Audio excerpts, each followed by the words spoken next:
What's up, guys? Welcome to very clearly not our set. If you're watching on YouTube, probably even listening because things sound differently. I am in New York this week, and my co-host on my other podcast, Listen Money Matters, has been gracious enough to let me use his microphone setup here. As you can see, I've got like this foam pad just sitting in front of me. And I also did not plan well enough to give Martin access to my studio, so he is still in Denver. But that's cool. No, this is my place now. This is my studio. I bet you were going to get comments and people are going to be like, Martin's set looks better because there's like 100% more Pokemon in the background of it. There are quite a few. We didn't put any Pokemon in our set at all, did we? Like we have the Wario amiibos, we have like the Zelda amiibos. That's weird. I don't think so. A Mega Man Zero thing, but yeah, we didn't put any Pokemon. This is a situation that needs to be rectified immediately. All right, I'll work on that. Yeah. Anyway, I'm in New York this week. I'm hanging out with Andrew. And if you guys actually haven't listened to it before, we have a podcast called Listen Money Matters, which is all about personal finance. I know we talked about how to budget correctly last week. So if that was an episode you guys liked, listenmoneymatters.com/show is where you can find that other show. And we talk about personal finance every single week. So, you know, if you're a nerd, you can check that show out. Nerd. What kind of nerd wants to be financially stable? Yeah, what kind of nerd wants to have money? Only cool bros are in debt and constantly stressed. That's all a the good time. point. Anyway, today, guys, in the podcast, we thought we'd do an episode which I think is sort of an evolution out of one question that we answered in a previous 5 questions episode, I believe. Somebody asked us, like, what are some of the most essential life skills that like basically anyone needs to know? And there's a million different ways we could go with this episode. We could have gone totally practical and been like, oh, you know, nunchuck skills, hammer skills, knife skills. Or we could have gone very in the opposite direction and done like only social skills or high level like meta skills. I think what we've come up with is a decent compromise of a list that has a little bit of both. Yeah. So we're just going to go through these. I know you did more research for these than I did, but we'll just discuss each one. And hopefully whatever we end up talking about for each one of these will give you guys a starting point for improving in that specific skill area. So what's the first one on the list, dude? Well, the first one we got on the list is the ability to start a conversation and or small talk, which also includes making calls, you know, ordering a pizza, calling admissions office to say, hey, I'm confused about this. These kind of things that'll give a lot of people social anxiety, and then they won't be able to function, basically. Yeah, exactly. I've always had problems with small talk, which may be surprising to anybody who knows me because I seem like an extrovert. But I don't know, like small talk is like a chore for me. It's like I have to exert myself and put an effort to make it happen. Yeah. Unless I just like happen to click with somebody right away and then it's easy. Oh, yeah. See, I like small talk, but I still have trouble starting it sometimes. And I'm getting better at this because I'm around a lot more people in Denver. Mm-hmm. So like a lot more practice opportunities. But it's definitely something where you'll miss out on a lot if you can't just say hi in the right situation. So I know before we started recording, we kind of had to decide like we can't cover every aspect of every one of these skills because every one of these skills could be its own episode. Yeah. So I'm just going to jump in and tell a little story from a couple of nights ago. So do you know who Noah Kagan is? Yeah. He runs like Sumo Me and AppSumo and stuff. I've known Noah I've known Noah since like 2011, I think. I like reached out to him when I was a very new blogger, and I thought, hey, I'll just interview people and put the videos up on my blog. So he was the second one. And then he sent an email out to his list, which I'm on, saying he was going to a conference in Denver. So I just shot an email back saying, hey, man, I haven't talked to you in a long time. Let's get dinner. And we set up dinner at my favorite restaurant in Denver, which is Ophelia's Electric Soapbox. And so on the way, he's like, dude, can I bring a couple of extra people? And I call Ophelia's because they're a reservation-based restaurant usually, and they're usually pretty busy. And I'm like, I'm sorry to do this, but can we add 2 more people? Luckily, they could. And one of the people who came, she was this girl from Portland who actually happens to know Corbett and Chase from Fizzle, good friends of mine. but she's like this behavior, like psychoanalyst person. And one of the things she does is tries to help people with like how to start conversations and all that kind of stuff. So what she did at the dinner was she's like, I am super interested in conversation starters. And the one I want to do with you guys is like, let's go around and say something that you used to believe that you realize you're totally wrong about or you don't believe in anymore.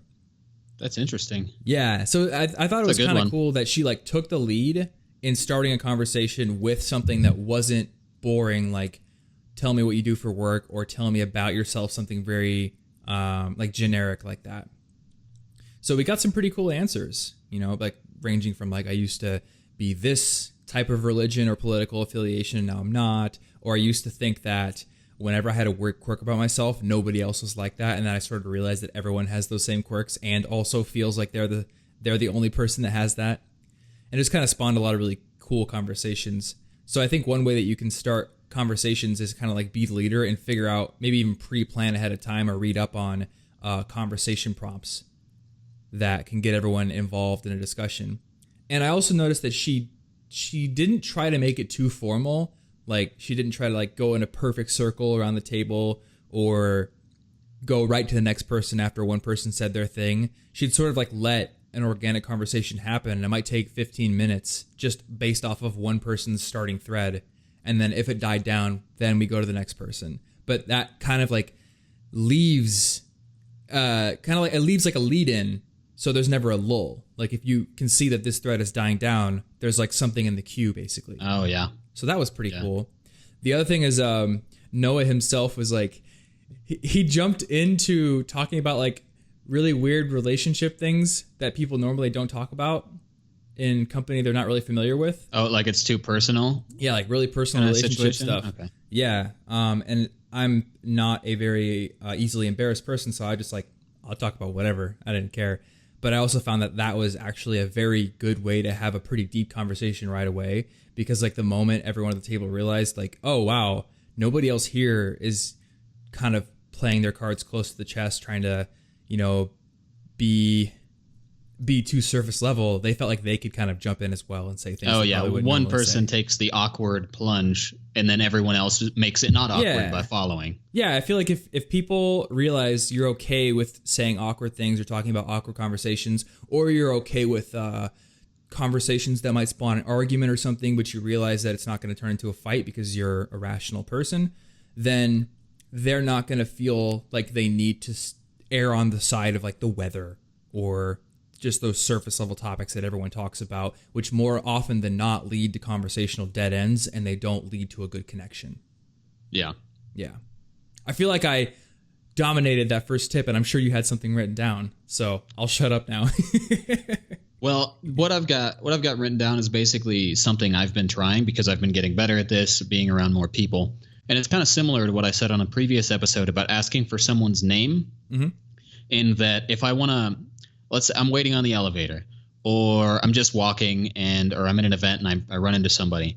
If I speak to them in the first 5 to 10 seconds, anything, even if it starts out with the weather and then I shift it to something better, or it starts out with something slightly better than the weather, like you guys see the solar eclipse, slightly better, more interesting. But if I start talking in the first several seconds, it is a lot easier than if I sit silently for 2 or 3 minutes, and then suddenly I'm thinking, should I talk to them? I've been silent this whole time. They think I'm weird now. It's too late to talk now. I can't say anything. So basically just jump the gun, immediately start it, be the friendly person. Yeah. Because otherwise you're going to continue to feel more and more weird as you're like, it's been 15 minutes now, and I kind of glanced over at him a few times because I wanted to say something, and then I just looked away and felt ashamed. This isn't going to work. But And then practicing in low risk scenarios, because any of these is useful. And for me, I feel the need to say this because it's kind of counter to what I was told a lot in college about taking speech class, like take it with your friends and stuff. For me, I feel more comfortable not around friends. Like if I go to an event or if I'm around strangers, I can be confident. I can talk about myself while listening well to others, and I can make small talk. Yeah. But if I'm with friends, I'm afraid to do those things, because if I fail in front of friends, I know I'm supposed to feel better, but I feel worse because they're there to remember me failing. Yeah, I kind of agree with you, though I have a different perspective on it. It depends. So for me, it's not a fear of failure or a fear of embarrassing myself in front of my friends. It's more if I go out to, say, a networking dinner or some sort of social event and I bring a friend, I feel obligated to be constantly looping that friend in on the conversation. Oh, yeah. So if I meet a new person, I feel like if I spend even 30 seconds talking face to face with this person and I notice that my friend isn't in the same conversation actively joining in, or they're off having a conversation with somebody else, I feel like I have to bring them in. So I've always struggled with, like, if I bring a friend to an event with me, just feeling like I'm, I don't know, like... Oh, like you're a chauffeur. Yeah, like I'm a chauffeur or something. Yeah. And recently you and I went to like this big dinner at our favorite restaurant again. And I was like, I still had a little bit of that anxiety. Like, I'm like, all right, Martin is a big boy. He can figure out how to talk to people on his own. I am a big boy. You weren't even here and I got dressed this morning. That's true. I was still a little bit like, before we went in, I was like, is Martin going to be able to get into his own conversations? Like, there's just like a little bit of fear in my head because I've been in enough situations with friends who aren't as used to networking as me. Like, I got into that super early in my friend group. But then once we got there, like, I realized, oh, wow, Martin's talking to people that I'm not even having conversations with. Like, the moment I saw that you could hold your own in a conversation and I didn't feel like I needed to be your social chaperone or something, I eased up a lot more. And I was like, cool, I can have conversations. Yeah, so now you're allowed to talk. Yeah, and it's great when you're like at an event like that and you don't feel like you have to operate as a unit just because you're there as friends. You can both branch out. And if a conversation develops that you're part of, it doesn't mean that your friend has to be part of it too. So I kind of agree with you. If you feel like that, it actually can be more comfortable to go to something like that by yourself. Yeah, and not to mention, you may feel a little bit of pressure to be the person you are around your friend. Yeah. So if I bring certain friends to something and I'm like, I want to be professional and talk about linguistics with this person, but this friend wants to make stupid video game jokes, I might feel pressured to try and weirdly walk the line between two sorts of parts of who I am. Did you feel weird that first time we all went to the sushi place with Amara and all of our friends, and then you guys ended up talking about linguistics? I did a little bit, because usually I would be like, this is a conversation, but we're in a group. I want a group to be involved. And also I find it easier to get into deeper conversations on a one-on-one or three people basis other than a group. But I felt a little weird because I felt like a lot of other people maybe were excluded. Yeah. And that's part of the fear as well. Like, I feel like I'm excluding the person. Like, you can get into something good, but you got to get into something good at the cost of kind of ignoring whoever else you brought with you. Yeah. So one thing I want to kind of leave off on for this particular tip is interested people are interesting people. So if you can take an interest in something else that is clearly an interest of the other person, and you can start off this way, or you can listen well, which we'll get into later, and then kind of pick up on something and ask questions about it, that is a great way to keep a conversation going. One way that I'll often start conversations is I'll be like, those are really cool shoes. Where'd you get them? Or like, that shirt fits you really well. I'm constantly looking for better fitting shirts and I can't find them. Where'd you get it? Just like start a quick conversation like that. Or where'd you get your Bluetooth headphones? Just like notice something about them or maybe about what they're doing. And more often than not, they're pretty interested in that thing. So it's a good conversation starter. Or if they mention something. I was at a ski vacation last year with some people I didn't know, and we got on the topic of football. And like, I'm not a big football fan. I don't watch football, but I played football in high school. I've been around people talking about it. You know, I know a little bit about it. So if somebody's clearly interested in football, having a conversation, I can sort of just come in and ask questions just because that makes me an interested person.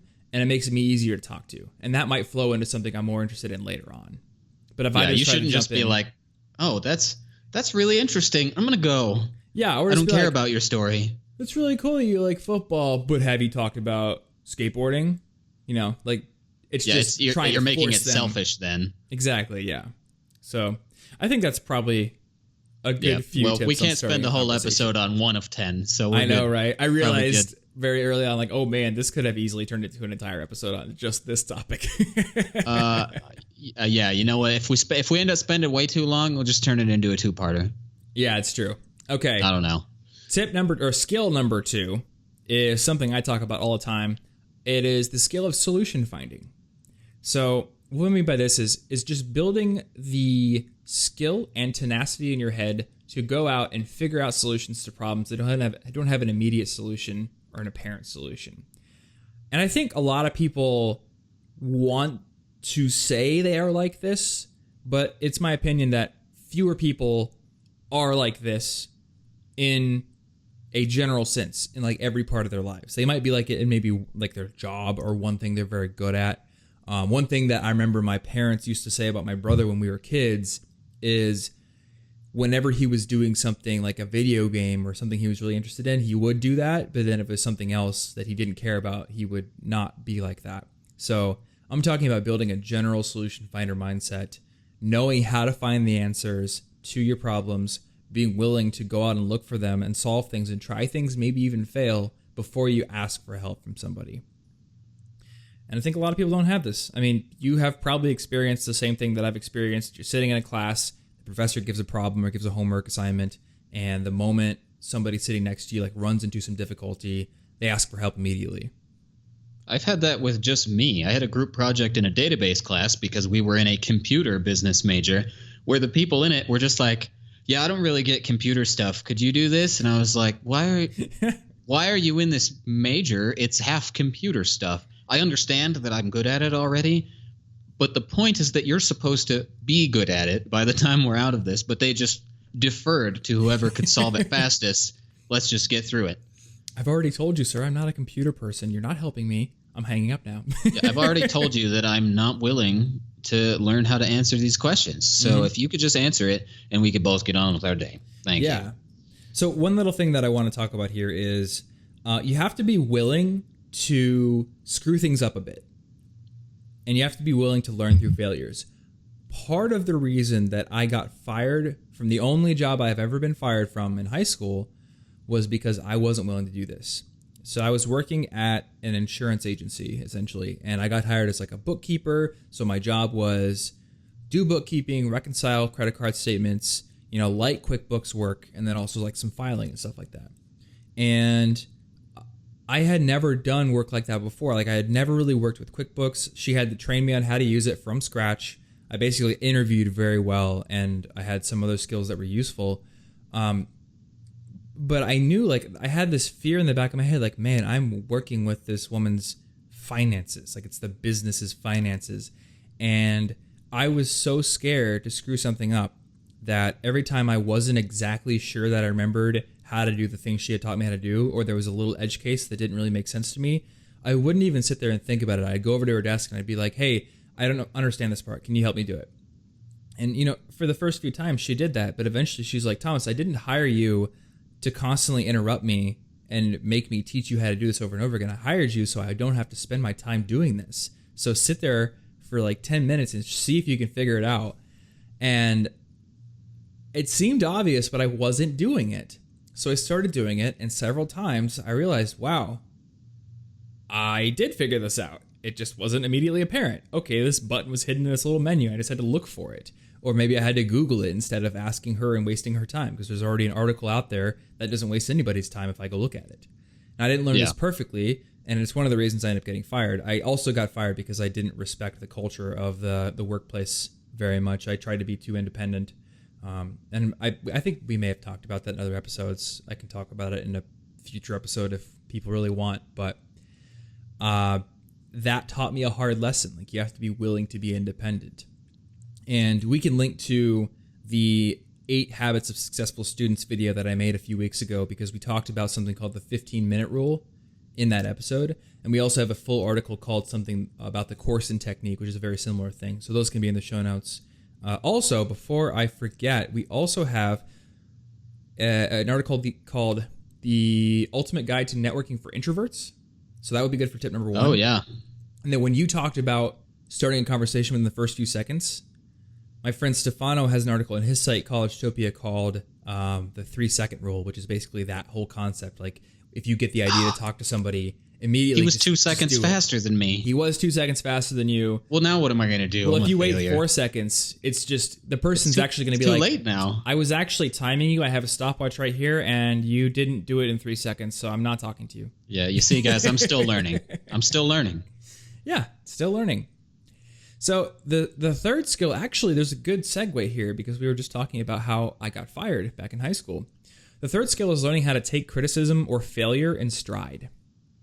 And this is something that it may be the most important skill on this list, especially in the context of us being like a student podcast, because I honestly feel like the way the education system is set up doesn't encourage failure, and it doesn't encourage screwing up and trying again and just being tenacious. It encourages this mindset where you feel like you have to be perfect every single time because you have like an initial assessment, and that's where your grade is derived from, or like a large part of your grade. Yeah. So, in part, like it's not all bad because it does encourage you to study and be independent about making sure you've mastered the material before the assessment. But it also is bad because it doesn't really give you a chance to come back and figure things out without there having been a very real consequence that is constantly being told, like, oh, this matters so much in your life. Like, this is going to determine what kind of college you can get into, what kind of job you get because of the GPA in your resume, all that stuff. Yeah, so you got to do everything by the book. You don't feel safe to experiment with maybe what would have been a much more passionate version of something. Yeah. So I feel like our education system often ingrains this mindset of you have to be perfect. Failure is bad. Failure is not an option. And that is opposite, and anathema to the way that people actually build things. Like, every time you've coded something, I'm sure you've screwed things up a zillion times. Not once. Really? You've never made a coding editor? Yeah. Man, I have. Mr. Perfect Coder over here. Yeah. Everything I do is perfect. Yeah. And I mean, like, there's a great example, and this even comes from school. We had a class, it was like my capstone MIS class during my senior year, where we had to code some sort of thing, and I pitched this product that I've talked about before where it would basically make you wake up and tell it you're awake, otherwise it would send an embarrassing email to your mom. It's like a threat of social shame wake-up tool. So I coded it from scratch, and I was super proud of it. It was like the most complicated PHP application I'd ever built, and it was working perfectly for me when I was testing it. So as I'm in class, I'm doing some final tests before the presentation starts, and then my name is called. I go up to the front of the room, plug my laptop in, get the VGA connection all set up, and then bring the site up, hit load, and it crashes. Like, it was the most inopportune timing ever, and I'm like, well, this is what it would do, but for some reason it's not working right now. So I'm horribly embarrassed, fearing for my grade. Come to find out later, it turns out when you open a connection to your database on your website in PHP, if you're using like the very, very old school base level database connection command, you also have to close that connection to your database when you're done. I didn't know that. Maybe I missed it in the documentation. Maybe the documentation page didn't mention it. And there had like been invented better methods for connecting to databases, but I didn't really understand how to use them, and I wanted to get the project done quickly, so I just used the really base layer one. Well, because I wasn't connecting or closing all those connections to my database, I was taxing my server and just adding more load, more open connections. So by the time I got to the front of that class, it must have just crossed that threshold where whatever amount of resources my server had been allocated was just totally maxed out. Couldn't open another connection, had to be closed. I had to call support up and have them reset my server. And if I had gotten like a failing grade for that, like, what does that teach me? It teaches me, don't even try. Because only try the easy things. Yeah, only try the easy things. Only try the things where you absolutely know that you can triumph the first time. Because there was really no way I was going to catch that. But you know what? Now I know. Close your database connections or use a more advanced, modern method for opening a connection to a database. When I build a new application in the future or when I go improve that one, boom, now I know. Because failure is a great teacher. So you have to learn to look at failure that way. Look at failure as a teacher, not as a you suck label.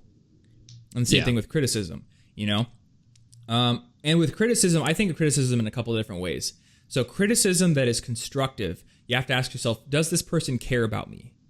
If they do, you take it seriously. Now, sometimes that criticism sucks because they just don't know what's good for you. For example, on my YouTube channel, every single video I make, there will be somebody saying, you speak too fast. And there will be somebody else saying, you speak too slow, speed it up. Obviously, I can't listen to both pieces of criticism. You know, they are valid as opinions, but they are not equally valid as actions I should take because they're opposing. Yeah, so you can't just blindly take all criticism. Yeah. So for criticism, you have to ask yourself, you think critically, does this criticism make sense for the goal I'm trying to achieve for this point in my life? And does this person care about me? If the person doesn't care about you, then their criticism is less criticism and more just insult. Yeah. And it hurts, and it's always going to hurt. Like, I've been doing YouTube for 3 years. I've heard every bad comment you can hear. I'm pretty good at dealing with it, but like, there's just this initial, every single time, there's an initial like, really? Or that's so dumb. I want to like come back with something. You just have to learn to take it in stride, and you have to I think it really helps to tell myself, this person doesn't care about me. They probably have a bunch of other problems in their life. They're probably just venting their own frustrations out on somebody else because that's what we imperfect ape-descended mammals like to do. And then I just move on from it. If the person doesn't care about me, this shouldn't matter to me. It still feels like it does, but I have to tell myself it shouldn't matter to me, and then I'll move on. It helps me move on more quickly. Yeah, and at least you know which things to move on from and which you should not move on from because they're legitimate good criticism. Yeah, exactly. So it's almost like a little flow chart or algorithm for dealing with criticism that you can sort of start building in your head. Yeah. Maybe I should make a video on that, actually. That sounds like a good video topic. So, yeah, maybe see that on the channel in the future. All right, what's the next skill? The next skill is listening skills. Okay. Now, what exactly is listening skills? Well, obviously, that could umbrella a lot of things. Mm-hmm. I think for these purposes, though, I would like to emphasize, you know how in a lot of conversations, we're actually just kind of waiting our turn to say something clever. Like they say one sentence, we say, I have an anecdote. It involves me. It's my anecdote. And then you ignore their next 4 or 5 sentences that change the topic, and you try to bring it back to your own clever thing just so you can feel cool and smart. That's not a good thing. You shouldn't do that. In fact, I know people who, they won't say anything about it, but they're talking, they're telling a story, and if you interrupt them, if you make a stupid aside, some joke that wasn't necessarily on topic and didn't add to the conversation, they'll just kind of start their sentence over. They won't say anything. They won't go, I'm really irritated that you did that. You're disrespecting me and it feels bad. They'll just start the sentence over until they can get the whole thing out. Mm-hmm. And that is just, when people do that, they're not saying it, but it feels bad. And you are not going to make yourself a lot of friends by making people feel like you don't respect what they have to say. Yeah. Yeah, exactly. That's probably the main thing that I would have pointed out about listening skills. I do have a couple of other things in mind, though. So, you know how sometimes you're in a group and you really want to say something, but every time there's a small break in the conversation, it's just not enough for you to say your thing, and it's so frustrating. Somebody else quickly jumps in. Everyone else in the group probably feels that at some point as well. So I think one of the crucial skills in listening is to, yes, be very engaged in what the person who is talking has to say, but also just kind of be paying attention to the body language and nonverbal cues of anyone else in the group. And if it looks like when one person, like person A, stops talking, if it looks like the other person next to him has something to say, they're getting ready, but then somebody else jumps in, make a mental note of that.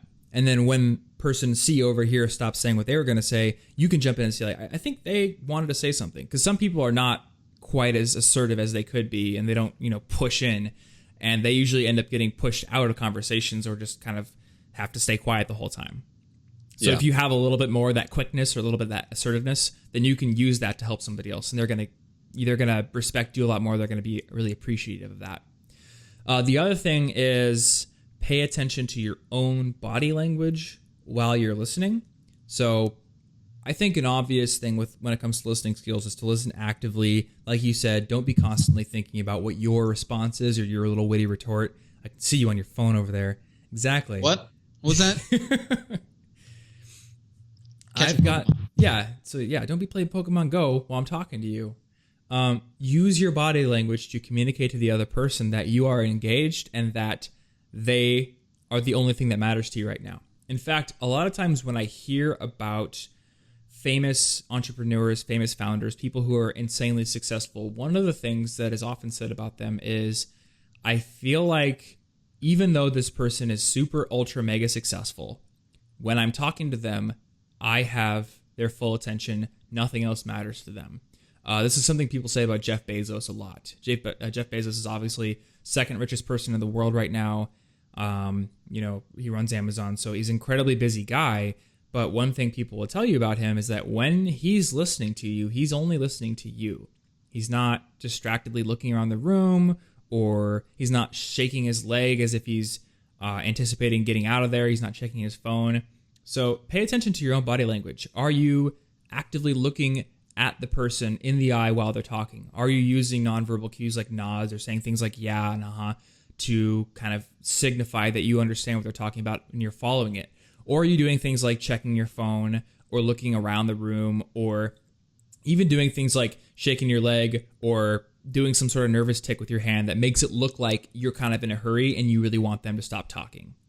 Yeah, you might even be doing it even if it's not that you're not listening.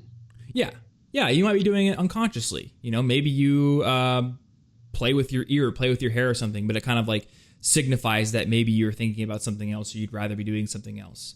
So just sort of pay attention to those cues, and pay attention to people that when you're talking to them, it seems like they're super engaged. Like you've probably got people who when you talk to, you're like, man, I really have the floor. This person only cares about me. And there are probably other people you can think of where you don't feel like that. You feel like you kind of have to hurry up because they're always seeming to be pushing you to get done talking. Pay attention to the differences between those two kinds of people and then see what you can learn from the former category. One thing I've started doing is, and I think this happens in a lot of couples and relationships, where the cordiality and the manners and communication often break down because you know each other so well. It's kind of like just farting around each other.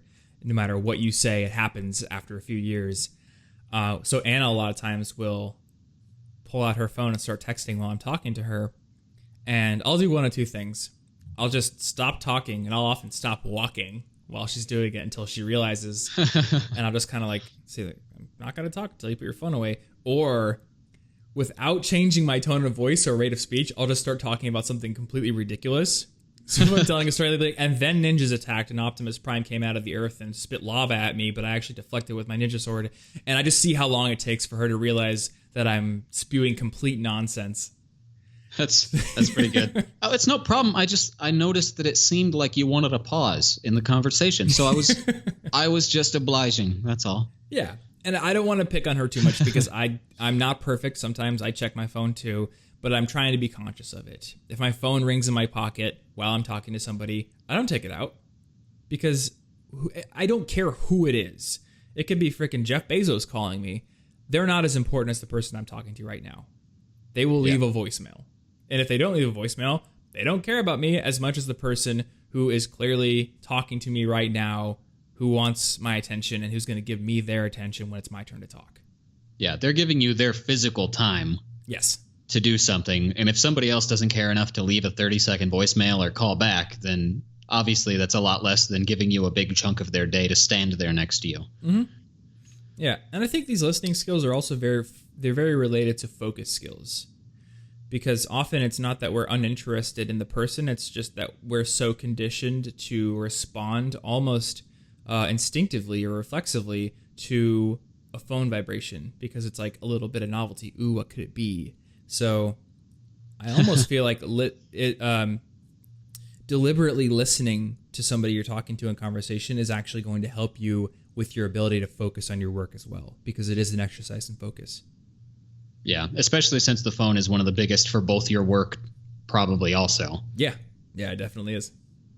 All right. Skill number, what is this, 5? I can't count. I didn't learn that one. Pretty sure it's 5. I can count to 5. Oh, yeah. I scrolled down too far and got confused. It's 5. Oh, okay. Yeah, I actually didn't write notes for this episode, unlike you. And it was weird because I was looking at it this morning and I was a little bit anxious that I didn't write notes because I'm like, what do I talk about when it comes to starting a conversation or small talk? It's one of those things where when the pressure isn't on, your brain doesn't bring up anything. Yeah. But when the pressure is on, like now we're recording, and I think the fact that we don't edit anymore actually kind of helps. Yeah, you better come up with something. Things just come up, yeah. Anyway, so skill number 5 is I think it's our first skill that's very practical, hands-on. Yeah. And it is learning how to cook. That's a nice skill. Yeah. I think you did this first, right?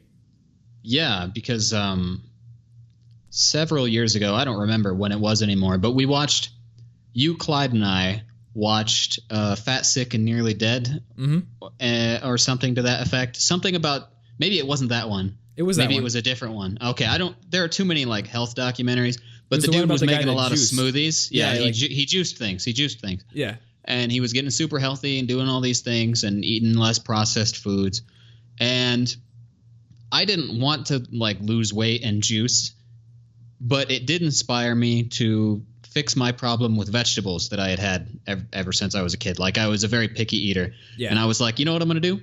I'm going to go vegan next month. I'm going to follow a vegan diet because if I can't learn how to eat vegetables next month, then I guess I can't eat next month. Yeah. I better figure it out. I'm not just going to eat bread every day. And then, so that actually challenged me to get way out of my comfort zone. And a couple of the first things that I cooked were just spinach with some garlic and olive oil, just sauteed. And then the stir fries, because those things are both very easy. Mm-hmm. You just kind of throw them in pans and move them around with heat. Yeah. And the recipes themselves aren't super important, but I think it's nice to start out with something easy. And if you put some sort of food challenge, like I'm going to cook some sort of Thai food this week, or this week I'm going to buy sauces that have to do with Moroccan food, and then I'm going to make those kind of recipes until I run out of sauce. Mm-hmm. The challenge makes it fun, and a couple easy staple recipes are going to help you so much when you can't think of anything. And almost anything that you might think to make at home, almost anything, is going to be cheaper and probably healthier than almost anything that you're going to go buy somewhere else that's already prepared. Yeah. Definitely an almost, though. You can fry Oreos at home. That doesn't make it smart. But fried Oreos are so good. They are. They do provide a lot of vitamin O. Vitamin fat. Yeah, it's a good one. I noticed that since moving to Denver, Anna and I have eaten out so much more. And so Anna's bike got stolen. That's another thing we learned about Denver. You gotta be a lot more careful about your belongings in a bigger city. So I'm just like, the other day I was like, you know what? I really want to ride bikes with my girlfriend. So I'm just going to buy her a new bike. So I went and bought her a new bike, and we're driving home. And I'm like, this is sad, but I feel like I could offset the cost of this bike in like a month or two if we just stopped going out to eat. That stuff adds up fast. It really does. Like, you don't realize, well, I'm paying for 2 people, and then you have tip, and you get used to going to nicer places. So I'm like, man, we need to make a challenge where we just cook 6 nights a week. We'll go out once a week. That's it. So we're going to do that when I get back. So a couple of things that I've learned, because we kind of fluctuate between periods of going out to eat way too much and periods of me being actually disciplined for cooking. So a couple of things I've learned. Number 1, making a list and going to the grocery store, planning out your meals. I would literally go on a Google Calendar, and on the little all-day events every day for a week, I'll plan out like, okay, Monday is going to be chicken asparagus and ciabatta rolls. Tuesday is going to be chili. Wednesday is going to be tacos. Thursday is going to be frozen pizza night. We're lazy that night. And Friday is going to be grilling out with friends. So when I have all those meals planned out for the week, now I can create a grocery list that is inclusive of all the ingredients for every single one of those meals. So I go to the grocery store on Sunday, buy everything in bulk. I now have everything. So that eliminates one excuse for not cooking. Another big excuse is having a messy kitchen. So making sure to clean your kitchen completely back to perfect or neutral or whatever you want to call it after you finish your meal will ensure that when you come in the next day, everything is in its place, ready to be used. There isn't any friction to starting it. And then another big thing is cooking in bulk can really help to build that cooking habit. Because one of the things that keeps me from cooking as regularly as I'd want is I'll get a burst of motivation, I'll cook something amazing, and then the next night comes around and I'm like, I gotta do all that again. And I hate like repeated things when they don't seem to be contributing to like the building of something greater. So I understand like cooking healthy food is going to make me healthier. I get that. But when it comes to breaking down it into components, I'm like, I already washed that pan last night. I got to wash it again. I got to wait for it to heat up again. I got to crack all these. Like it's just all these repeated motions. So what I found is when I cook in bulk, I can not have to cook every single night. And, you know, maybe 3 days later, I've reset my motivation to do all those annoying tasks involved in cooking. So a good way to be able to cook in bulk is to make like big stir fries or to make really hearty soups, or to do a slow cooker. Like you could just like throw potatoes and whatever you want, really. Slow cooker, you could pick a protein, pick some vegetables, do like vegetable broth or chicken stock or something in there, throw some sauce in there, tomato sauce, you're good to go. There's all kinds of recipes online. The only recipe I'll mention, because I don't want to overwhelm people, is my favorite bulk recipe is Ukrainian red borscht, which is just like this red soup with tomatoes and cabbage and a bunch of other like vegetables. It's really just like a giant vegetable soup, but it's really hearty because it has potatoes and beets in it. That's what it is. And it's super tasty. And, you know, I can make a big half-gallon pot of that and it'll last all week. Yeah. Yeah. But like you said, just, you know, pick a few recipes. And once you start learning how to make recipes well, you start to establish a base of skills. Because in addition to knowing the recipes, cooking is a skill that breaks down into many different sub-skills. How to properly peel a vegetable, how to properly cut or dice or chop vegetables, how to properly know what temperature to cook things at, knowing the smoking points of different oils, knowing like this vegetable should be cooked for this amount of time, this vegetable maybe needs to be cooked for a little bit less, so the order you put things in matters. And there are courses you can take or videos you can go look at. I know on Skillshare there's like a knife skills class you can take, or just like cooking essentials. You can probably find stuff like that on YouTube as well. But once you have that down, now when you look at a recipe and it's like, dice these vegetables, or maybe even like a little more advanced word that I can't think of, it won't make you think, well, this recipe, I can't do it, I'll quit. Like, you know how to do it now. Yeah. And it may be best to kind of pick one or two skills, do a few recipes with those, learn them, and then move on to a different skill, rather than like if you try to, I'm going to learn 6 skills to make this meal. Yeah. And then at some point you might just realize all I wanted was dinner. It's been like 4 hours. This is the worst thing ever. But if you learn one skill at a time, that same meal might just take you a little bit, like it's automatic after you've learned the skills separately. Yeah, exactly. All right. Skill number 6 is a small amount of DIY ability. So this encompasses many things, but I didn't want to make an entry on our giant list of essential life skills be something super small, like changing a tire.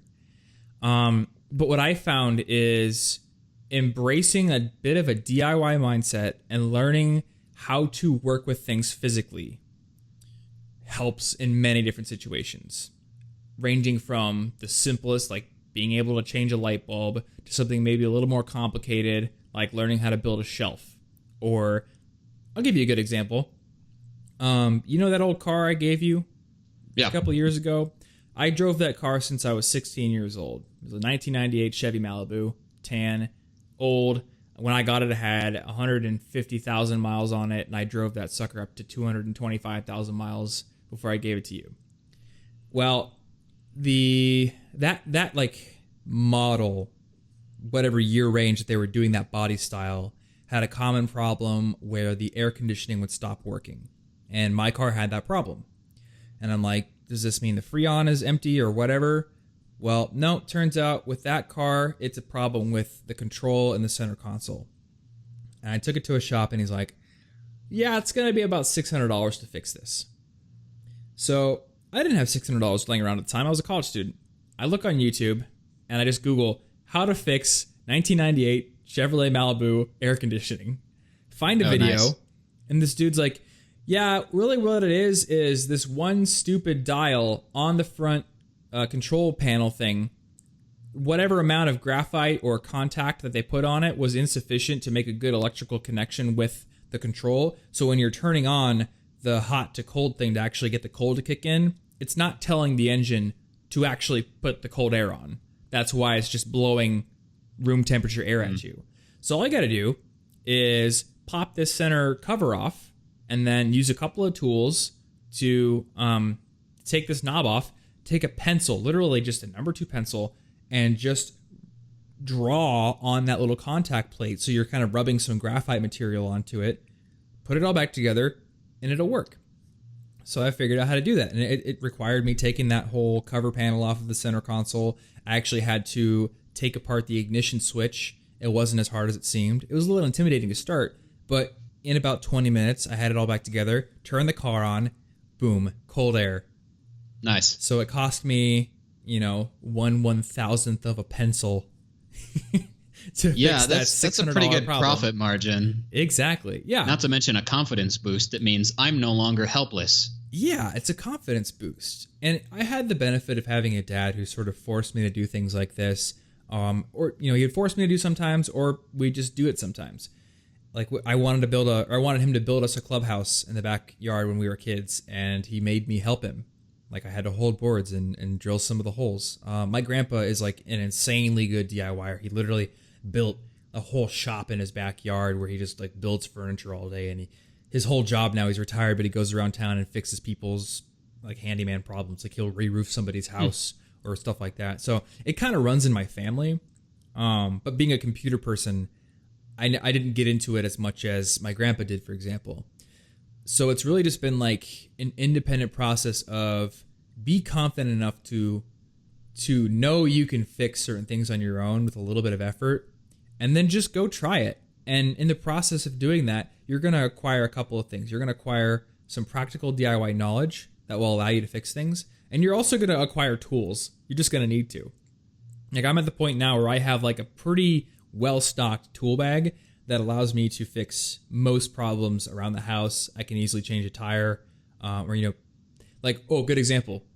Remember your girlfriend, her tire popped in the middle of the road one time. Yes. And I went out and I was like, I know how to fix this. Get the jack out of the car, jack the tire up, put the spare on, you're good to go. Tighten the lug nuts in a star pattern. These things, you learn them, and then now you have this basic practical knowledge. And the really nice thing is most people don't know how to do this stuff. So that makes you their superhero. Yeah, and what happens if your tire pops and you have no cell reception? Now you can't Google it, so tough luck with using the internet for all your problems all the time. That's true, yeah. Actually, that gives me an idea for a secondary tip. I wonder if there's like an app you can download that just has... Oh, like local information for that stuff? Yeah, local offline articles on these kind of things that are likely to happen when you're outside of cell range. That'd be cool. I know, like, you can buy the Art of Manliness book, which I think has an article on that. Like, the Art of Manliness website has been around for years, and they released... That's where I got my car battery jumping thing when I had to jump. When you Google how to jump a car, the Art of Manliness article comes up. Yeah, I think I always remembered as, like, Red Dead, Black Dead, Black... Yeah, see, now I gotta go. Every time I do, I have to look it up. Even if I'm only 90%, even if I'm 90% sure, I'm not touching it until I've verified. It's pretty important. Yep. Yeah. See, I gotta go read. I always like make a little mnemonic, and then whenever I try to tell it to somebody, I'm like, I second guess myself. I'm like, wait a minute, is that real or is that not real? I don't know. I don't know. Let's just stick to things wherever we want and see what happens. Yeah, I actually don't even want to say what I think it is in the podcast because somebody will just take it as Tom's probably right, and then they'll go try it. So, yeah, go look it up if you have to jump a car battery. Yeah. I know with one of the batteries, you don't put the jumper cables on both terminals. You put the black one on a piece of metal, like the frame or the engine somewhere, but I can't remember which one it is. So I'd have to look it up again. But I mean, that goes back to the solution finding skill. Yes, you want to build a little bit of DIY knowledge, but you also need to be willing to say, I don't actually remember all of this, and I know where to go find the solution. So I think part of the DIY mindset is learning when to put your pride aside and look the answer up. In fact, I had that with Ashley. When I went to her car to help her, I pulled the jack out, and I was like, actually, the mounting point for the jack is not readily apparent on this Saturn. I've only ever done it on my Chevy. It's different on a Saturn. So I had to like sit there on Google for 10 minutes looking up diagrams of Saturn cars from her year to figure out where that jack point was, because I didn't want to screw up and put the jack on the wrong point and like crack the shell of her car on the outside or put it somewhere where it was going to break something. So yeah, check your pride at the door, because your pride is not worth as much as the car you're about to break if you put the jack in the wrong point. Yeah, and it'll also tell you when you should probably just pay a professional for something. Yes, yeah, definitely. I remember when I was going to try to fix the engine in your old car, because I was interested in cars at the time, and then I looked up a video and I was like, this is beyond me. There's a point where like you just don't have the tools for this. It's very likely you're not going to succeed. So, by all means, try it if the stakes aren't very high. But I'm like, this is my roommate's car. I probably shouldn't break it more than it's already broken. Yeah. Yeah. All right. What's the next one? Learning how to learn. Okay. Nice, like, big abstract one. Yeah, that's like the point of my whole channel almost. Yeah, it is. I'd say we can talk about a bit about skill deconstruction. Okay. That'd be useful. And I would like to, just a little bonus thing, programming and language learning have both helped me learn things very well, because both, and I'm sure other things do this as well, both of them require the ability to detect and decipher patterns very quickly. And being able to detect and decipher patterns is like one of the basis. It's like a basis of learning. Like you learn things because you figure out how they work and why they work and what you can do that does what result. I think pattern recognition is like one of the things that makes us human. Yeah, it's a pretty important thing. Mm-hmm. So, I mean, what did you learn about skill deconstruction that we can kind of communicate quickly here? Well, I know there's this book, and I kind of want to read it now, but there's this book called The 20-Hour Rule or something to that effect. Hours. That one. The First 20 Hours by Josh Kaufman. It's that book. And it's all about how through skill deconstruction, basically there's this 10,000 hours rule that's like you can become a master in something after 10,000 hours of conscious effort. Yeah. But then the first 20 hours is saying, yeah, but you're going to learn a huge chunk of that with the first 20 hours of trying something when you're building the ground level work of everything. And you want to do that by finding out the basic skills involved in each thing. Like if I wanted to learn to do skateboarding, if I wanted to learn skateboard and I didn't already feel comfortable riding on a board right now, one of the skills that's going to be pretty damn important before I try to do a kickflip is how to ride the board without falling off, how to stay balanced. Yep. If I don't take that skill and learn it separately and I just start to do like a 7,020 McFlippy twist grind, I'm going to die. That's a pretty good trick. It is a pretty good trick, isn't it? It's like 10,000 points in Tony Hawk. But there are basic skills, and you need to learn one, and then maybe the next one that's a slight bit above that, and a slight bit above that, and then you can do a kickflip. Yeah. But if you just think, oh, I'm going to learn a kickflip, I'm just going to do the whole thing right now, it's one thing. It's not one thing. And if you see learning these new skills as one thing, then you are probably going to be disappointed and overwhelmed when you realize that there are 30 mini steps along the way. Yeah. Is there a name for like the reverse of an exponential growth curve? Where like it ramps up really quickly first, but then like it just like the long tail takes forever to get to. I don't know if there's a name for it, but I often view skill development that way.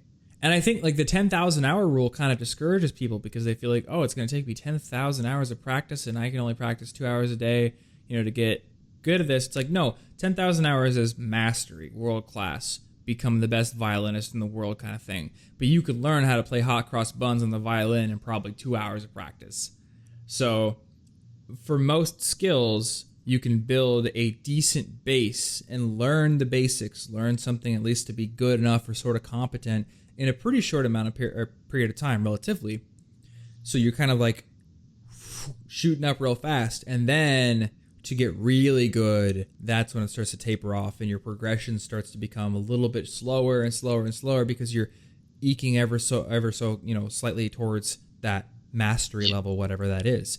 You can learn how to ride a bike. You can learn how to ride a bike down a hill. You can even learn how to jump a bike off of a ramp pretty quickly. But I just watched a video this morning of like these Red Bull mountain bikers backflipping off of cliffs and landing it. And it's like, that is 10,000 hours of skill on display right now. And that's going to take you a long time and probably a lot of injuries to be able to do. But if you just want to ramp your bike off of a small kick ramp in the street, you can do that pretty quickly. I was doing that when I was 8 years old. You know? Yeah, I don't think I have any plans to jump off cliffs in the next week. Yeah. That's some pretty intense stuff. Or same thing with piano, you know? Oh, yeah, and that actually reminds me. One thing that's good about this, and one thing that you should do, is if you're going to be practicing something, say piano, because I've been trying to get better at piano. But I will say that I've kind of been maintaining piano for the last couple weeks, because a lot of what we try to do, if we're going to do 5, 10, 20 minutes of practice of some nonsense a day, it's like if I chose to do 5 push-ups every day, right, knowing that I can do more than that, I'm not really pushing myself, and maybe I'll maintain my current level of muscle if I just maintain minimally active. If I stay minimally active, there's the verbs I want. But I won't make any progress unless I consciously try to challenge myself. So with piano, I'm not going to make a whole lot of progress unless I sit down and say, I'm going to practice this skill. And when it starts to get a little difficult, I'm not just going to jump to a different song. I'm not just going to jump to something else and go, yeah, but that's not comfortable anymore. I want the easy one. It doesn't really matter how many hours I put in then. If they are just maintenance hours, they don't count toward mastery. Yeah, exactly. Helping. I just remembered the name of that mathematical curve I was thinking of. Oh, yeah? Logarithmic curve. So an exponential curve would be starts out slow, then ramps up, the classic hockey stick that you see. Logarithmic would be kind of the opposite, where it starts out very quick growth, but then your gains decrease over time. So that's really what skill development is like. We have an article and video on the site called How to Learn a New Skill in Under 20 Hours. And it's all about this this process of breaking down skill acquisition into component parts. So definitely go read that if you're interested in this. I'll break it down real quickly here. So the 4-step process, first you want to deconstruct the skill into smaller components. So say you want to learn the guitar. There's a lot of different things involved in learning the guitar, such as how to strum correctly. When I first started playing guitar, I only down-picked, meaning I held the pick and I strummed the string downward, and then I would bring my hand back up and strum it downward again. And it took me forever to learn how to alternate pick, where I'd strum the string downward and strum the string upward, kind of coming back up. So I had to learn that, and then I had to learn how to do that correctly while playing on multiple strings on a scale. So that's one different little tiny mini skill. The way that Martin plays guitar is through finger picking most often, which is a very different skill. You're using multiple fingers. Each one of them is kind of assigned to a different string. And your thumb might be on the bottom E string, the index finger might be on the A string, etc. And you're like holding your fingers on your left hand in different chords and then picking with multiple. Like, I haven't even learned that very well yet. On your left hand, you've got chords. You got your cowboy chords, you got your power chords, you have scales, you have learning modes, learning the relationship between the major and the minor scale, how to read tabs versus how to read standard notation music, which is your typical music with notes and a treble clef or a bass clef. There's all these different mini skills, kind of. So really, you want to break your skill into these things and then figure out which of them that you really care about the most. So I want to play like Dragon Force. Well, that means I probably need to learn how to play scales really fast. I need to learn how to alternate pick. Those are my main 2 skills. So then go learn as much as you need to right now to start practicing each sub-skill. So buy a course or buy a dummies book or get a coach or something quick, Yeah. 3, eliminate barriers to success. Maybe find an accountability partner so you don't burn out quickly. Maybe figure out how to create like a solid hour in your schedule every single day without fail. We talked about the 20-second rule, where maybe like for guitar, you put the guitar on a stand in your room so you can grab it right away when you have a spare second instead of putting it in the case where you'll never play it. and then track your progress, like all of these kind of things. Lastly, practice deliberately. So, and that doesn't mean just noodling around on the guitar or whatever skill it is, like you said, maintenance kind of thing. Deliberate practice means pushing yourself to do something that is a bit beyond your comfort level. So in your case, I know you've been playing that song from Twilight Princess, I think, on piano. Yeah. And every day I'd come into your apartment, I'd see you playing a different section of it. And like, I don't know, after a few days, you were really good at one section, but then like the next session you still couldn't get. And then I come up a week later. I try to do one section and then try to move on to the next section. Yeah. So you're kind of like encoding that pattern in your brain to that one section, and now it's almost automatic, I'm guessing. And the next section is not. And that is how you get good at skills. But we will have that article linked in the show notes as well. So if you want to read more in depth about skill acquisition, definitely check that out. All right. So skill number 8, is it? Yes. Skill number 8. We got 3 more. Is how to talk about yourself. Was this one of mine? I honestly don't remember. I feel like either one of us might have said this. Okay. Yeah.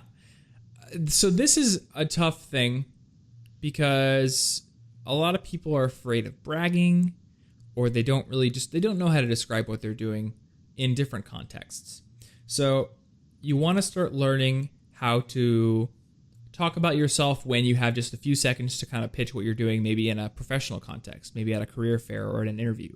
If an interview says, tell me about yourself, like, what do you say? Or in a friendly context, how do you talk about yourself without appearing like you're vomiting?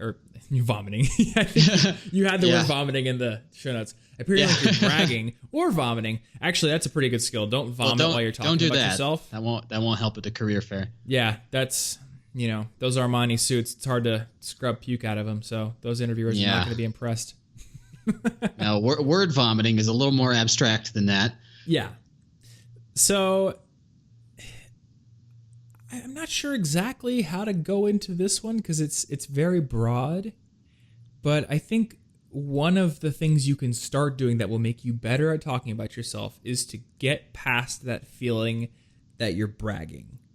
Because I find in most cases, unless you're a jerk, most people err on the side of being too cautious, too humble, and they won't say what they're really into.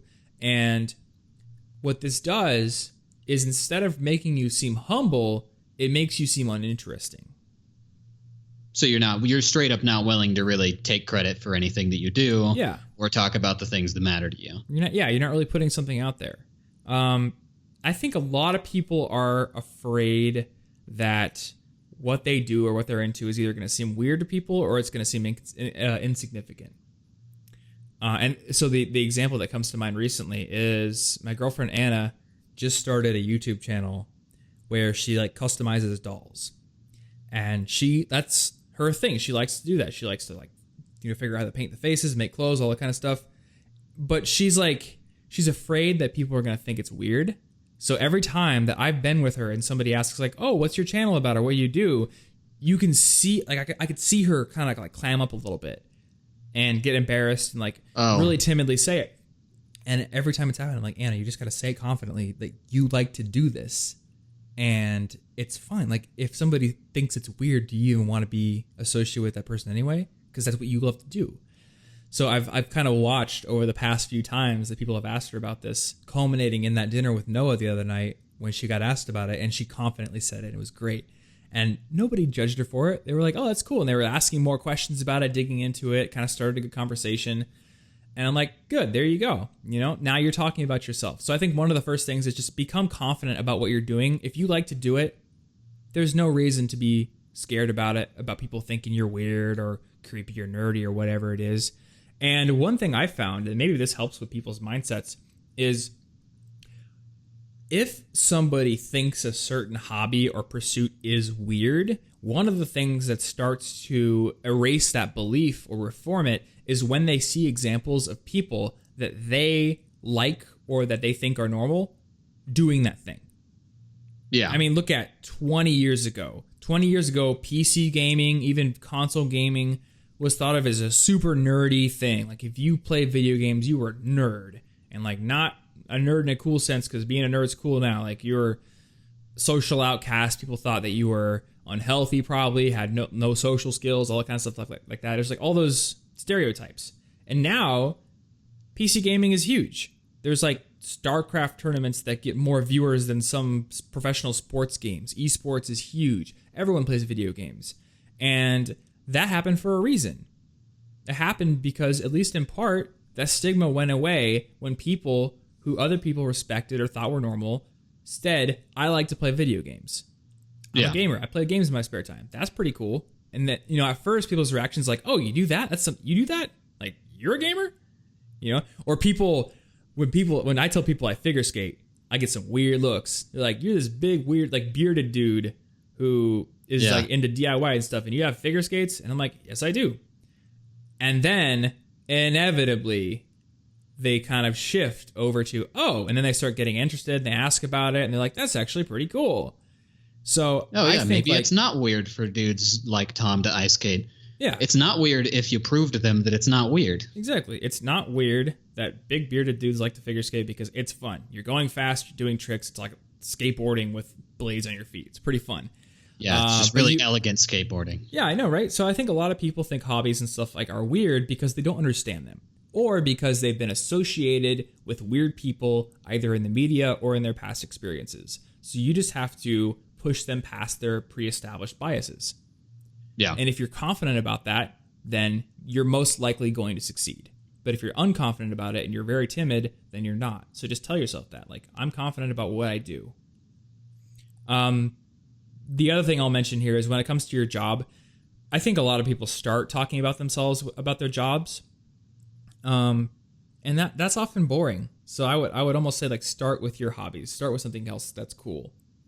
Yeah, because and if you have passion for your job, that's okay. But yeah, but people default to, what do you do? Where do you go to school? That's not what I care about. Why are you asking me these questions? Yeah, a lot of people write their cover letters that way too. They start out like, Dear Mr. Johnson, my name is Andrew, and I am a sophomore at Iowa State University, majoring in mechanical engineering. Like, okay, like a program could have written that. I saw that at the top of your resume. I don't care. So start your resume or start your cover letter out with like a story, like, Dear Mr. Johnson, when I was 8 years old, my dad bought me a Lego Mindstorms kit, and I got super interested in robotics, and then joined the club at my high school. Like, boom, there's a start to a story. It's much more interesting.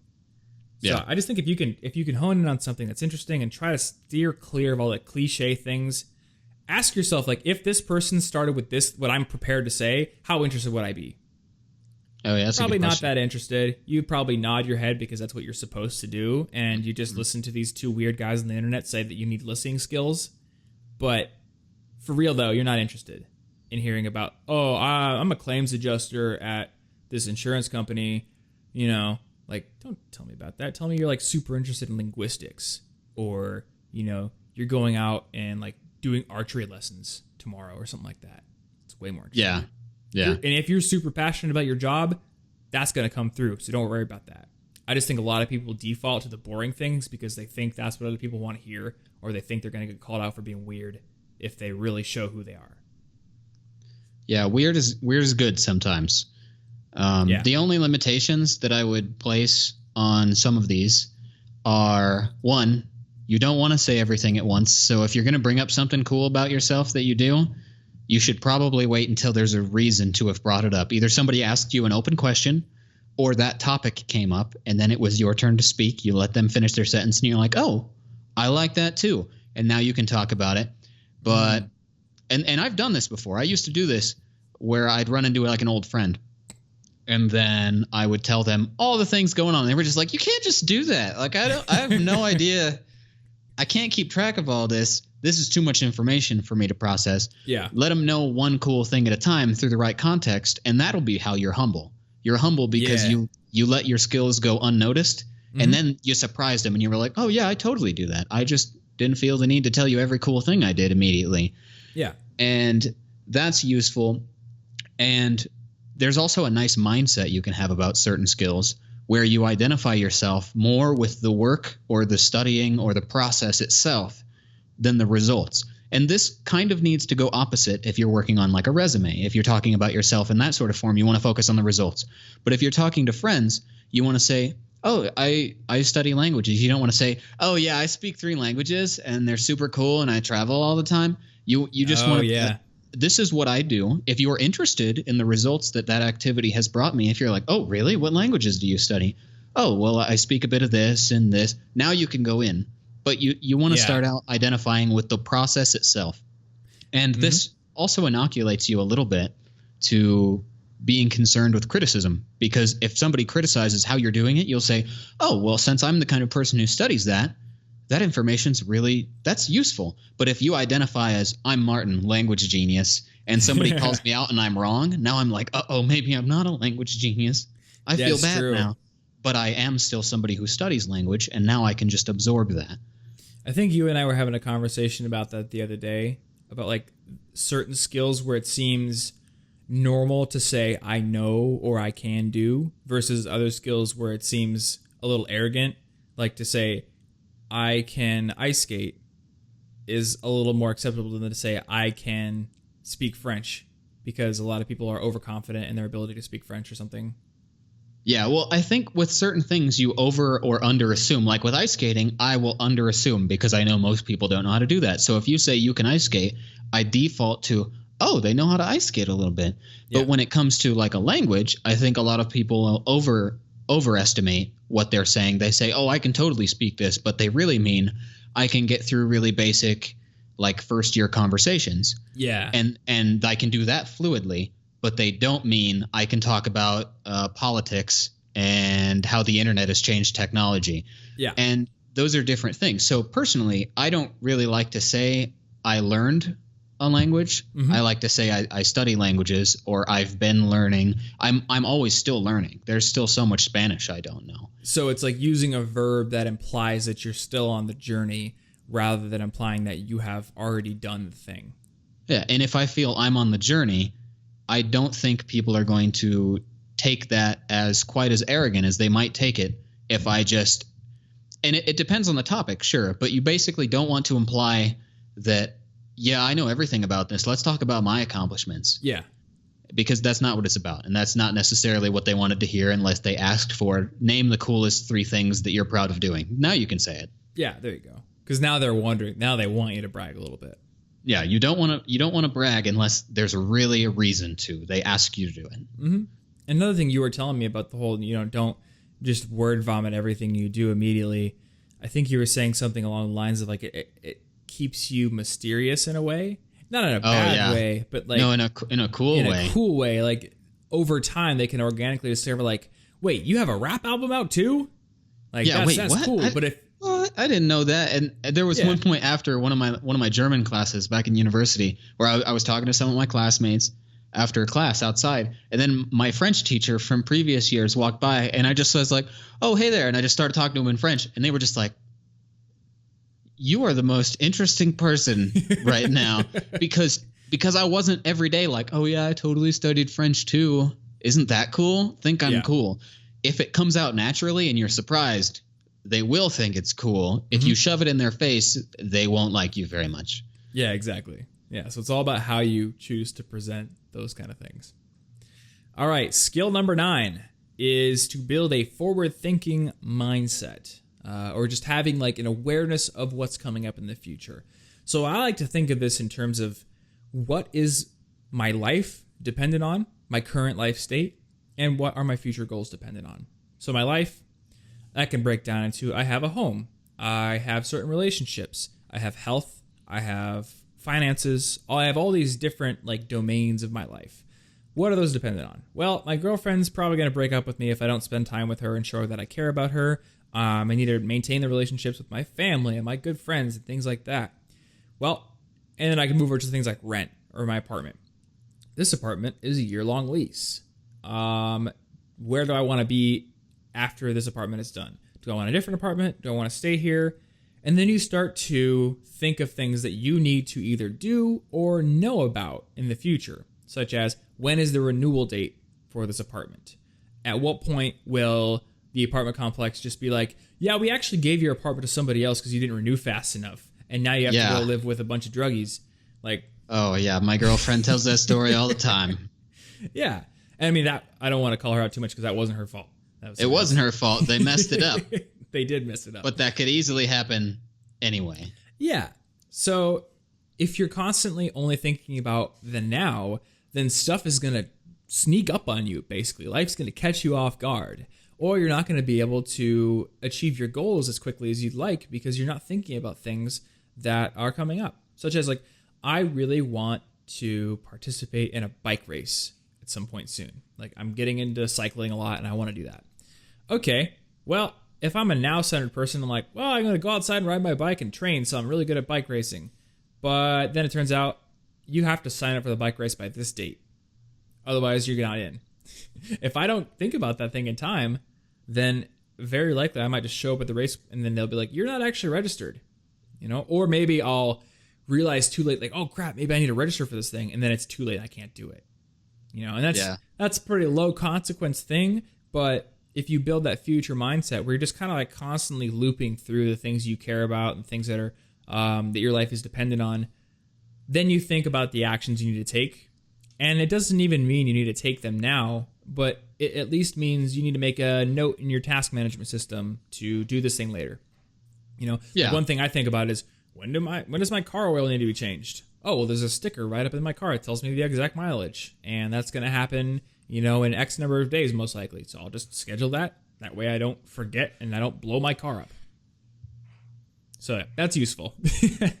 Yeah, and I think having a well-filled calendar is going to help with that. So calendars and task managers that will remind you later. So, like, as an example, there's a class that I'm taking at the Botanic Gardens later this year, and it requires some supplies. So I set a task manager, like, reminder that will tell me a few weeks before it, buy the supplies. I don't have to think about it now, but had I forgot about it until the day before, and then, well, what am I going to do now? I can't get the supplies, and I just can't participate. So if you think about these things, mark them somewhere because you don't want to keep them in your head all the time. You want them to be a reminder or in your calendar or something. I had a future awareness failure recently. Yeah. I had a thing on my calendar for the eclipse, and I had it there for years. I think I put it back there like in 2012 or something. I just like, somebody had tweeted like, hey, there's an eclipse in 2017, and I was like, that might be cool to watch, and I put it on my calendar. I remember like clicking 5 years forward in Google Calendar to put it there. But even as it drew near, I did not think about what I might need. Like, I knew in my head that you need eclipse glasses, but I didn't really bring it to the forefront of my attention and think, maybe I should buy eclipse glasses before like it gets to the week of the eclipse and now they're all sold out everywhere. So I actually didn't end up getting eclipse glasses and I didn't see the eclipse. Yeah, before every single person in Denver has the glasses on and they're looking up, and then I'm just like, wow, this shadow is kind of cool. Yep. No, I can't glance too long. I didn't really see anything. It was pointless. Yeah. Well, I mean, you can't even see the eclipse if you look up. Like, it looks normal. It's not useful. Yeah, not at all. So, yeah, if you're a future aware, then you can look at eclipses with glasses. That's true. That you bought. That's true. Maybe I'll mark down the next one. Boom. All right, the last tip, which this could also be its own episode, but we have written down, be a good significant other. We should probably just like both say like one or two things that we think are important, because we obviously can't give the end all be all answers because every person is different. Absolutely, yeah. But yeah, what do you got? Okay, so I want to talk about two things. Number one, when you're in a relationship, especially a long-term one, you have to be constantly vigilant about the need to communicate openly and communicate about things you're afraid to communicate. Because when you get in a relationship, that becomes your normal state. And then if something comes up, it becomes so easy to ignore. Like if there's a problem, or there's something that annoys you, it becomes so easy to ignore that because you don't want to hurt the other person's feelings. You don't want to start a fight or conflict. So you just never say anything. And you know, that could lead to your relationship going on for a long time with both of you not being fulfilled, or it could build up to something really bad, like a huge fight down the line. So this is the same thing I've been told by mentors of mine when it comes to hiring. You know, actually, I went to an event last night put on by this company called Intercom, and they were like, if you have team members on your team that are not performing well, it's most likely your fault as a manager because they're not in the right role, and you need to have a conversation with them, a hard conversation where you're like, this isn't working out, you're not doing things well, we need to figure out what changes do we need to make and do you need to make for you to get to the point quickly where you're happy with what you're doing and where you're performing well enough to our standards. Yeah. And I remember he was on stage and he's like, if you're the kind of manager that just one day like never says anything and then one day just says, hey, I'm sorry, but you're fired, like you're a stupid manager. Because you didn't have the guts to have that hard conversation with that employee. You didn't want to inconvenience yourself or face potential conflict to come to a good solution. So either you fire them and you're stupid, or you never fire them because you don't want to do that either. You're afraid to do that. So you just let them putter along, not in the right role, wasting the best years of their career and not helping to bring your company to the right heights. And the same thing applies to your relationships. If there's a problem in your relationships, whether it's a problem between, of your own or a problem of something they're doing or just a problem in your dynamic, if you let that fester for a long time, then you're doing a disservice to both yourself and to your significant other because you're letting your girlfriend or boyfriend waste the best years of their life in a bad relationship or dysfunctional relationship. And likewise, if you just one of these days be like, wow, this is really not cool, and you break up with them without ever bringing that up, you're just like that stupid manager who fired somebody without ever giving them a chance to fix things because you didn't want to have the hard conversation. You didn't want to have to go forward and maybe have it be rocky for a little while you're trying to fix a problem. You were afraid of that, so you just broke up with them instead. So be willing to have those tough conversations. And it's going to suck sometimes, and a lot of times it's going to force you to look really hard at yourself and look at the things you're doing wrong. I've had this a lot with my relationship. I would say greater than 50% of the time that I have conversations like this with Anna, I come to the conclusion that part of it is my fault. Or maybe it's all my fault. And a lot of times I think, or I come to discover that something she's doing that I don't like is actually a knock-on effect of something I'm doing that she didn't like, but maybe it's something that's kind of low level. Maybe I'm like coming home every day and going to play Overwatch for too much and I'm not spending time around her, and that's why maybe she's not giving me the attention I want, or she's kind of, as a coping mechanism, and not like a sad coping mechanism, but it's sort of like, okay, he's not really around giving me the attention I want, so I'm going to go do this instead. Now I perceive that she's off doing her own thing, and I'm like, I feel like we're not connected enough. I feel like we're not talking enough. It's because you're doing this.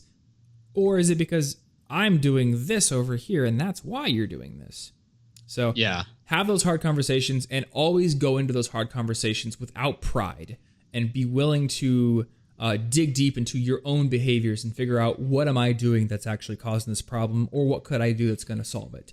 It is almost never the 100% fault of the other person. Or if it is, maybe that's not the right relationship for you. But I believe it's almost never the 100% fault of the other person, unless they're like a crazy person. Yeah. The other thing is, this is something that I have learned very well over the years.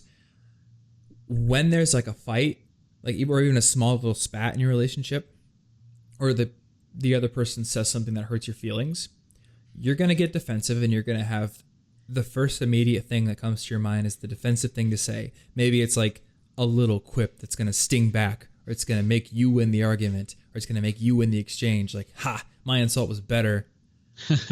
I'm ruining my life right now. Take that. Exactly. Like, so you want to win the exchange, right? You want to come out on top. You want to feel like you won the conflict, because that's just human. But ask yourself, at the end of those little fights, those little conflicts, when you do that, how do you feel? Because I always feel terrible.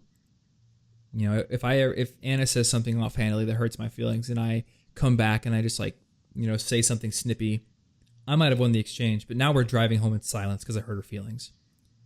So I have had to learn to pause, swallow my pride, swallow the hurt that I have, and ask myself, what is the response that is going to make us happy an hour from now? What is the response that's going to grow our relationship into the future? that's going to make us more closer, that's going to make us better at communicating openly, it's going to make us trust each other more. And I'll say that, even if it hurts my pride in the now, or even if it sucks to say it, I say it. Yeah. A lot of times it's not just, saying something. A lot of times it is taking time that I don't want to take to console her or something. Maybe we're in a fight and she walks out of the room, because that's kind of how she deals with, being sad. And that's kind of how she comes down from the emotions of a fight. All I ever want to do, I'm just like, man, I just want to go in my room, play Overwatch, and like let this cool off. And I'm like, nope. You got to march your butt into that room about 5 minutes later, and you got to say you're sorry, and you got to put your arm around her, and you got to hold her, and it doesn't matter how long it takes. That is what you have to do to make this right and to make things positive in the future. It's not always about you. Sometimes you have to sacrifice your current wants for the betterment of the relationship. Yeah, absolutely. Yeah. Okay, so what I want to say here is that this is kind of just how I view relationships, and I think it's been helping. Mm-hmm. I think it helps, at least with this one, it's working out pretty well. But I like to view a relationship as two independent people that choose to be together. They're not completely dependent on each other. And I don't just mean like financially. I understand that in some cases you've got one significant other who isn't going to work. Maybe they're staying home with kids. Yeah. And then the other one works. I don't mean like you can't be a little financially thing and you're trading off duties. I mean, they're emotionally independent. They're their own people. They've got their own hobbies. They didn't sacrifice things like interests. And maybe they sacrificed specific dreams sometimes, like I'm going to go move to this crazy place or something. Yeah. But they shouldn't have to sacrifice a whole part of who they are. Mm-hmm. And I think that being two independent people means that they should support each other both for personal development and professional development. I know that I continuously want to help Ashley on any goals and growth and things that she wants to do, because if I get hit by a bus, or maybe someday she wants to break up with me, and if someday she wants to break up with me, I want her to feel free to do that without thinking, but if I leave him, I'm screwed, so I better stay with him and have a mediocre relationship and pretend I'm happy. I don't want that. She should only be with me because every day she woke up and she said, I still want to be.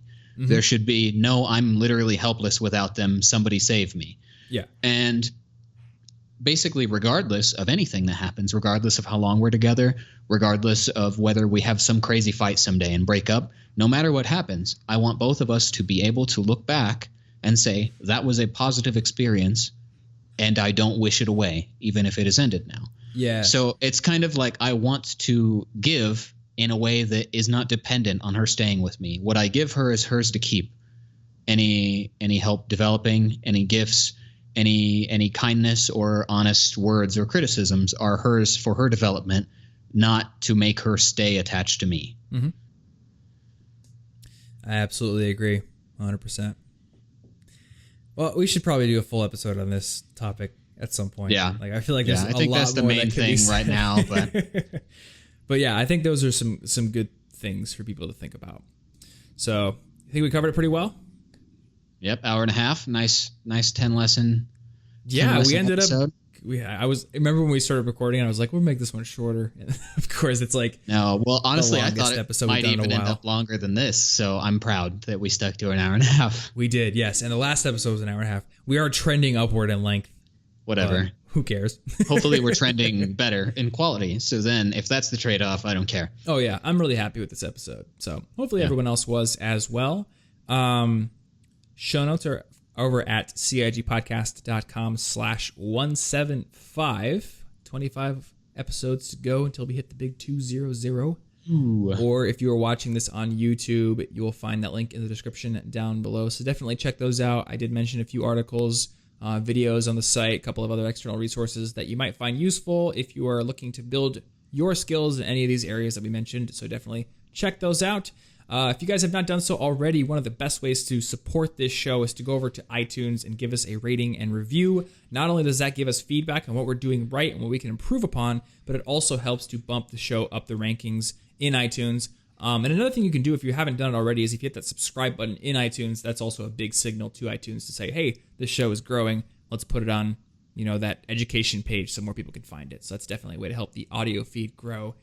Other than that, just want to thank you guys again for listening. Really appreciate every minute of time you spend hanging out with us on the podcast. And we will see you in next week's episode, which will be back in the real studio because I'll be back home. Yeah. Thank you.